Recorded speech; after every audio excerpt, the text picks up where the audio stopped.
Who doesn't love water? Who doesn't love to see a beautiful waterfall? And water is a symbol of life, something that's refreshing, something that's always new, and something that's always a symbol of tomorrow. And when we see water, we think of that. It's something that's cleansing, it's something that's refreshing, it's something that makes us different and new. And when we think of Jesus, Jesus tells us that he is the living water. And we see this in the Gospels when we see Jesus coming into a town and he was hungry and he was thirsty after a day of preaching and out in the hot sun. And he goes to a well that's been there for centuries. And he sees a woman there. And this woman was a Samaritan.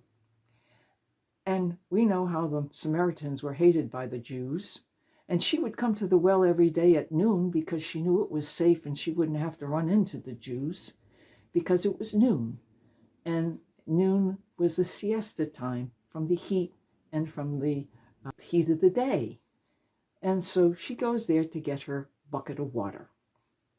And when she does, Jesus approaches her and she meets him. And he starts to talk to her. And she's taken aback because no Jew would ever talk to a Samaritan, never mind to a Samaritan woman. And he talks to her and he says to her, I want a drink. And then she starts a conversation. And he says to her, I am the living water. And she says to him, well, where are you going to get this living water? You don't even have a bucket. You don't have a pail. How are you going to get this water? He says, I'm not talking about this water. I'm talking about the water of my Father, the water of eternal life. And then he tells her, he said, he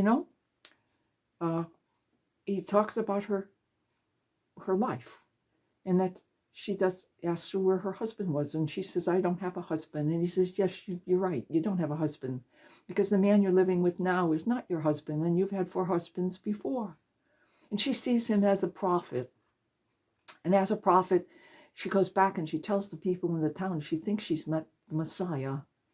And so she comes back and she sees the living water, the water that is Jesus, who is always refreshing, who is always new, who is always giving us something of new life.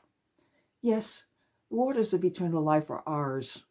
And like everything else that Jesus gives to us, it's our choice. He gives it to us freely, but we don't have to accept it. But if we don't accept it, we will be the biggest losers because it's only by going to him as the living water that we will have eternal life. So that when you're offered the eternal life of refreshing water that is the life of Jesus, take it, use it, let it transform you, and let it give you eternal life.